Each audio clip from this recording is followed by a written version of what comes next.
이슈적 현안을 법리적 시선에서 심도 있게 풀어보는 시사인법 첫 번째 시간입니다. 오늘 주제는 평생 모은 전 재산은 물론 목숨까지 앗아간 전세 사기를 짚어보려 합니다. 이승기 변호사님, 인천에서 피해자가 3,000세대에 이르고 있습니다. 이렇게 인천에 피해가 집중된 이유가 있을까요? 예, 기본적으로 이 전세 사기는 이 시세 파악이 어려운 이 신축 빌라를 매물로 해서 아직 자산이나 소득 면에서 충분치 않은 20, 30대 이제 사회 초년생을 대상으로 합니다. 그렇다 보니 교통이 좋으면서 생활 인프라가 어느 정도 갖춰진, 그리고 일자리도 충분하면서 상대적으로 전세가가 낮은 곳에서 이제 전세 사기가 집중되는 경향이 있는데요. 그럼 왜 인천이냐? 이 지역별 피해 내역을 보면은 알 수가 있습니다. 이 전세 사기 피해자가 총 3,000여 세대인데 여기서 미추홀구 주민이 2,500여 세대로 가장 많고 계양구 170여 세대, 남동구 150여 세대, 부평구 120여 세대로 지금 확인이 되고 있습니다. 이렇게 미추홀구 쪽에 이제 피해가 집중된 이유는 미추홀구가 일단 구도심으로 교통이 매우 좋습니다. 또 소규모로 이 신축 빌라가 꾸준히 공급이 되지만 또 한편으로는 시세가 또 낮게 형성이 돼 있고요. 여기에 이제 배후지에는 이제 주한 산업 단지라는 어찌 보면 일자리가 풍부한 이제는 공단이 있고요. 또 인천 구월동이나 송도, 청라 같은 이제 번화가도 멀지 않아서 인프라도 좋습니다. 딱 지금 말씀드린 이 전세 사기 조건에 이 미추홀구가 딱 맞아 떨어지는 겁니다. 계양구나 남동구, 부평구도 마찬가지고요. 네, 젊은 사람들이 몰려들고 일자리가 많은 좋은 여건이 오히려 전세 사기 사건으로 이어졌다라는 말에 더욱 안타까운데 최근 인천에서 아주 안타까운 일이 발생을 했습니다. 전세 사기 피해자 30대 남성 A씨가 숨진 채 발견이 됐습니다.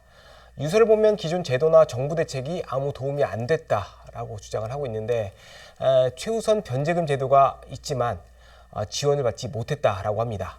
변호사님, 이유가 뭘까요? 예, 임대차 보호법을 보면은 이 거주하는 집이 이제 경매에 넘어가면 소액 임차인에 한해 이 전세 보증금 일부를 최우선 변제해주는 제도가 있습니다. 그런데 이게 지역마다 기준이 다 다릅니다. 또 그리고 같은 지역에서도 감일 억제권이면 또 달라지고요. 특히 최근 개정된 이제 임대차 보호법에 따르면은 인천의 경우에는 8,500만 원 이하 세입자에 한하여 최대 2,800만 원까지 최우선 변제를 받을 수가 있습니다. 그런데 이 개정안은 이제 소표가 없습니다. 그러니까 개정 이전에 설정된 근저당권 채무에 대해서는 최우선 변제권을 주장할 수가 없다라는 겁니다. 그런데 이 A 씨의 경우에는 2021년 보증금 7천만 원에 이제 계약을 체결했습니다. 그런데 문제는 주택의 근저당권이 설정된 건 2011년인데 당시 인천 지역 소액 임차인 기준이 전세 보증금 6,500만 원이었다라는 겁니다. 결국 A씨는 딱 500만 원 차이로 소액 임차인 최우선 변제금 제도를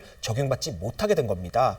그렇게 되면 집이 경매로 넘어갔다라고 하면 이제 선순위 근저당권이나 체납세금이 우선 지급이 되니까 A씨 같은 피해자의 경우에는 보증금 회수가 그만큼 어려워지는 걸 의미합니다.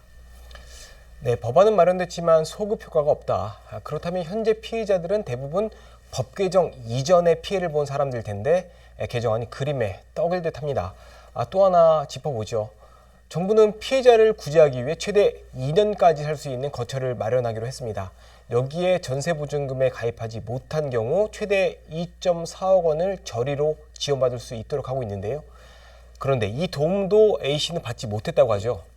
예, 긴급 주거 지원이나 또 저리 대출을 받으려면은 주택보증보험공사 그러니까 허그가 발급하는 피해 사실 확인서가 필요합니다.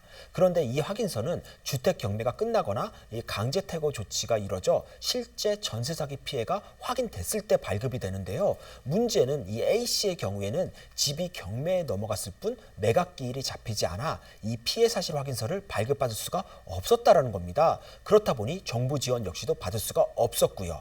어찌 보면 이 제도의 허점인 건데요. 이번에 이 A씨의 사망으로 인해 정부 역시도 이를 인지하고 최근에 이제 경매 절차 종료 전이라도 피해 사실 확인서를 미리 발급받을 수 있도록 제도를 바꿨습니다. 사실 이렇게 누군가 희생을 해야 제도가 바뀐다는 거 어찌 보면 너무 안타깝고 또 답답한 그런 현실이 아닐까 싶습니다.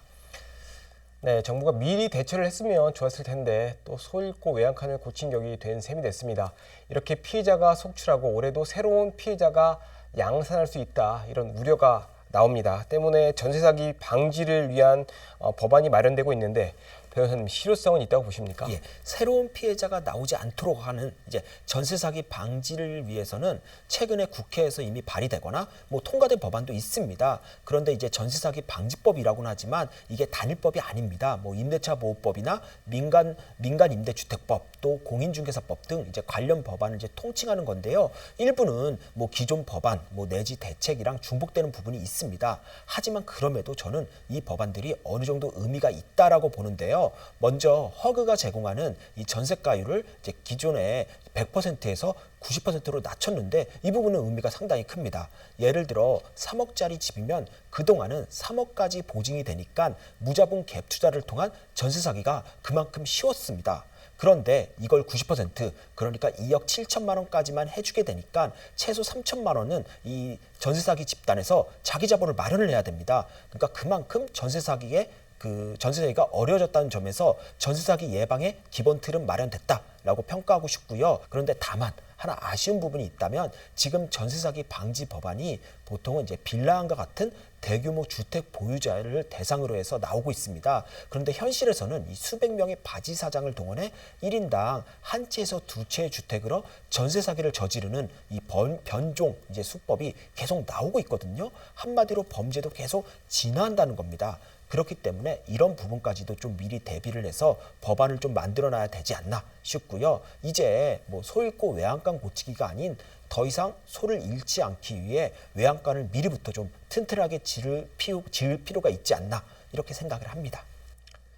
네, 앞서 짚어본 것처럼 정부는 전세 사기 피해자를 위한 대책을 내놓고 있습니다. 하지만 피해자들은 정부 지원책이 문제 해결이 아닌 유예라고 지적을 합니다.